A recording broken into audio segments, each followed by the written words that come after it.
రాజధాని ప్రాంతంలో ఖచ్చితంగా జనసేన పార్టీ జెండా ఉండాలి, జనసేన పార్టీ ఉనికి ఉండాలి, గాజు గ్లాస్ గుర్తు సింబల్ ఉండాలని మాట్లాడాను నేను. వెస్ట్లో బాగా పనిచేసాం కాబట్టి ఇక్కడ మాకు సీట్ ఇస్తే రాజధాని ప్రాంతంలో ఉనికి కాపాడతామని మాట్లాడాను నేను. అలా కాకుండా ఎక్కడో మైలవరంలోనో అనుకుందాం, జనసేన పార్టీ పనిచేసిన దగ్గర మైలవరంలోనో, విజయవాడ సెంట్రల్లోనో, లేకపోతే ఇంకెక్కడ పెడన్లోనో, లేకపోతే అవనిగడ్డలోనో, ఇలాగ అనేక ప్రాంతాల్లో జనసేన పార్టీలో ఉండేటువంటి జనసేన పార్టీ కోసం పనిచేసినటువంటి కాపు నాయకులకు ఇతర నాయకులకు ఇస్తే నేను కూడా ఇలా బలంగా మాట్లాడే పరిస్థితి వచ్చేది కాదేమో. నేను నిస్వార్థంగానే కదా మాట్లాడా. మరి ఎందుకు నేను చెప్పినటువంటి అంశాన్ని పరిగణలోకి తీసుకోలేదు? ఎందుకు పరిగణలో తీసుకోలేదు? నేను ఎక్కడా వ్యక్తిగత స్వార్థంతో మాట్లాడడం లేదు.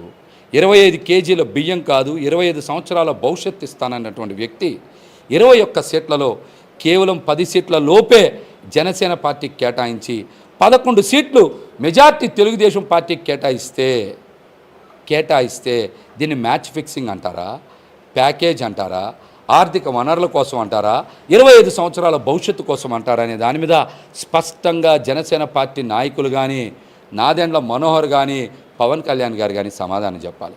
నేను మాట్లాడుతున్నది పార్టీ ఉనికి కోసం మాట్లాడాను. నిన్నటి వరకు నేను రాజీనామా చేశా. ఇంకా నాకు ఆ పార్టీ ఉనికి ఉంటుందా ఉండదా నాకు ఈ పని లేదు. కానీ నేను నిస్వార్థంగానే మాట్లాడా.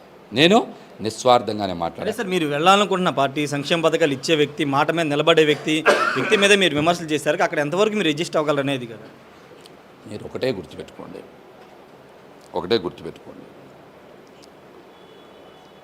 నటించే వాళ్ళు ఎప్పటికీ నాయకులు కాలేరు.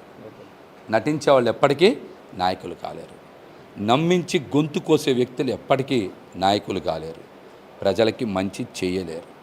ప్రజలకి మంచి చేసేటువంటి వ్యక్తుల దగ్గర ఎన్నో పోరాటాలు చేసి, ఎన్నో ఉద్యమాలు చేసి, మరి మేము జనసేన పార్టీ కోసం అనేక ఇబ్బందులు పడి పోలీస్ స్టేషన్లో కేసులు పెట్టించుకొని అనేక ఇబ్బందులు పడ్డాం. మేము ఆ పార్టీలోనే ఎక్కువ అవమానాలు పొందాం. మరి ఈరోజు మాకు మా నిజాయితీకి, నిబద్ధతకి కనీసం విలువ లేని దగ్గర మాకు జరిగిన అవమానాలు ఎవరికి తెలుసు? కోవర్టులను ఎంతమంది ప్రయోగించారో మీకు ఎంతమందికి తెలుసు? ఒక్కళ్ళ మీద కూడా క్రమశిక్షణ చర్యలు ఎందుకు తీసుకోలేదు? పార్టీలు 420లు, భూములు కబ్జా చేసినటువంటి వాళ్ళు, అమ్మాయిల్ని లోబరుచుకున్నటువంటి వ్యక్తుల మీద ఎందుకు చర్యలు తీసుకోవాలి ఈ పార్టీలు? అవన్నీ మేము చెప్పాం కదా. ఆ రోజు బయటికి రాలేదంటే కారణం పార్టీ పరువు పోతుందని చెప్పి అన్ని లిఖితపూర్వకమైన ఫిర్యాదులు ఇచ్చాం కదా. ఎందుకు అవన్నీ పరిగణలోకి తీసుకోలేదు? అంటే జనసేన పార్టీలో నిజాయితీ పరులుంటే వాళ్ళకి నచ్చదా? భూములు కొట్టేసి 420 యాషాలు వేసి అమ్మాయిల్ని లోబరుచుకొని బ్రోకరేజ్ యాషాలు ఉంటే ఇస్తారా? మేము చాలామంది కోర్టుల మీద కంప్లైంట్లు ఇచ్చాం కదా. ఎందుకు తీసుకోవాలి వాళ్ళందరి మీద చర్యలు? వాళ్ళందరూ వాళ్ళ నియోజకవర్గాల్లో కానీ వాళ్ళ జిల్లాలో కానీ జనసేన పార్టీని ఎందుకు బలోపేతం చేయలేకపోయారు?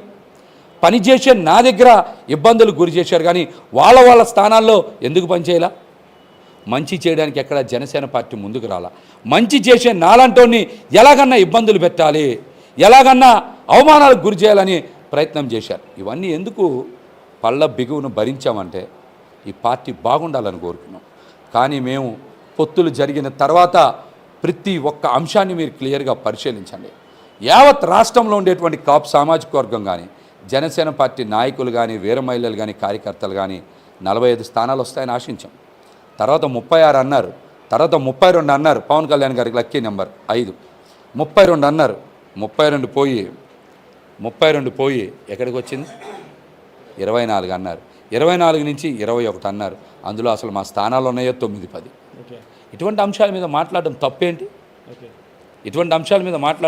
సార్, ఇప్పుడు మీరు నిన్న రాజీనామా చేసిన సందర్భంగా మీరు చేసిన వ్యాఖ్యల తర్వాత ఆ పార్టీ ఒక మాట అంటుంది. ఆ పార్టీ నేతలు మిమ్మల్ని కోవర్ట్ అంటున్నారు, జనసేన పార్టీ కోవర్ట్గా ఉన్నారు, ఇప్పటి వరకు ఉండి ఈ కోవర్ట్ ఈ విధంగా చేశారని చెప్తున్నారు. దాని మీద మీరు మాట్లాడుతున్న వాళ్ళ మూలాలన్నీ ఎక్కడి నుంచి వచ్చినాయి, ఏ పార్టీ నుంచి వచ్చినాయి చూసుకోమనండి. నా మూలాలు ఏ పార్టీ నుంచి వచ్చినాయో చూసుకోమని చెప్పండి. కోవర్టులు ఎవరు, బ్రోకర్లు ఎవరు, పనికిమాలిన ఎదవలు ఎవరు, రంగా గారిని హత్య చేసిన వాళ్ళ పక్కన నుంచొని ఫోటోలు దిగుతున్న వాళ్ళు ఎవరు, ఇట్లాంటి బద్మాష్ గాళ్ళు ఎవరో వాళ్ళని బాగా చూసుకోమని చెప్పండి.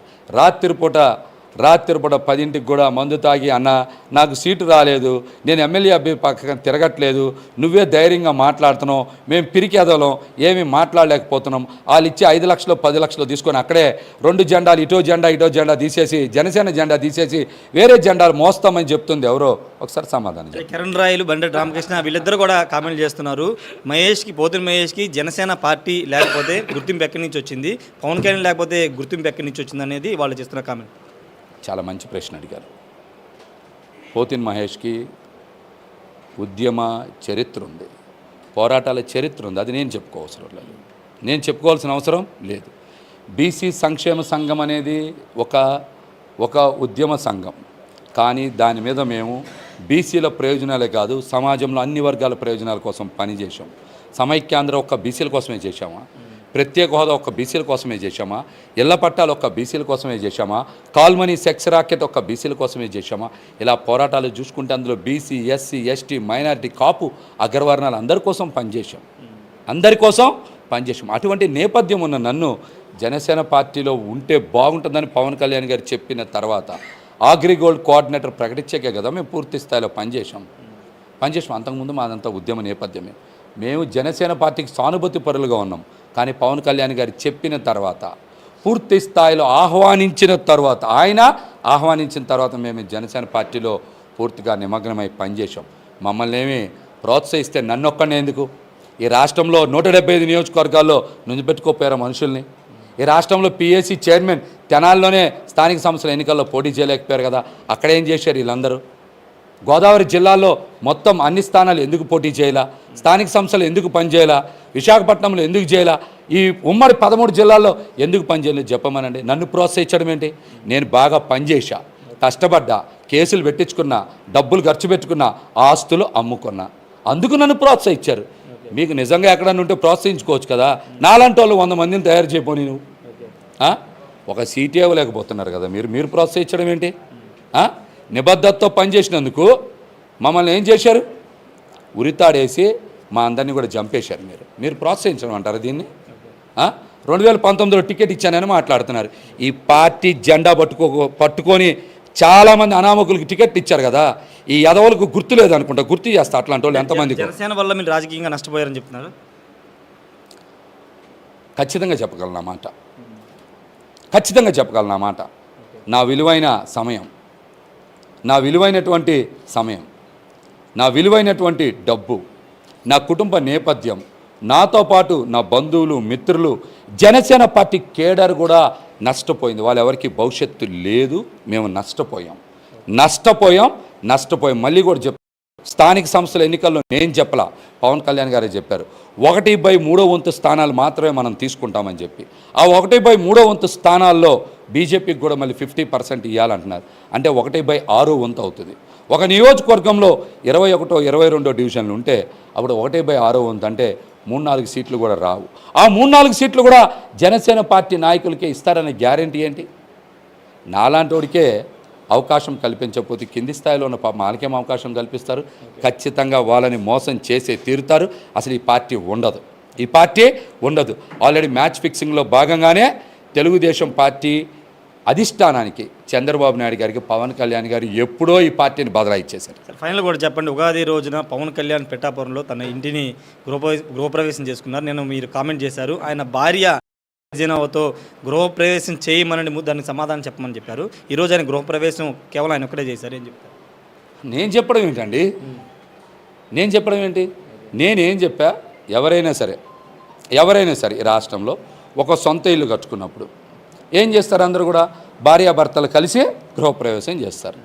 పోనీ ఒక సత్యనారాయణ స్వామి వ్రతం చేసుకుంటే ఏం చేస్తారు?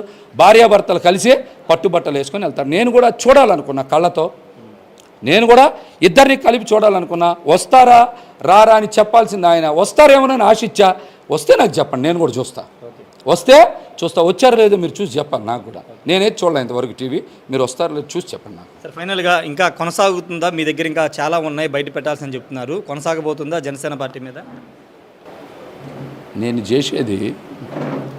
నేను చేసే ఈ పోరాటంలో ముఖ్యంగా ఇవాళ చాలామంది మాట్లాడచ్చు. కాపు సామాజిక వర్గంలో చాలామంది యువతకి, అదేవిధంగా సామాజిక వర్గాలతో సంబంధం లేకుండా చాలామంది యువత పవన్ కళ్యాణ్ గారిని నమ్మి ప్రయాణం చేస్తూ ఉంటారు. వాళ్ళకి తెలిసిందల్లా పవన్ కళ్యాణ్ గారిని చూసి పిచ్చిగా అభిమానించడం. వాళ్ళకి వాస్తవాలు తెలియాలి, నాయకుడి యొక్క నిజస్వరూపం తెలుసుకోవాలనే ఆవిష్కరింపజేయాలనేటువంటి ప్రయత్నం చేస్తున్నా. ఆ ప్రయత్నంలో ఖచ్చితంగా ముందడుగులు పడతాయి. Thank you sir. ఖచ్చితంగా జనసేన పార్టీకి సంబంధించి చాలా అంశాలు ఉన్నాయి, చాలామంది తెలియాల్సిన విషయాలు ఉన్నాయి. దానిలో భాగంగా ముందడుగు పడుతుందని పోతిన్ మహేష్ చెప్తూ ఉన్నారు. తన ప్రయాణం ఖచ్చితంగా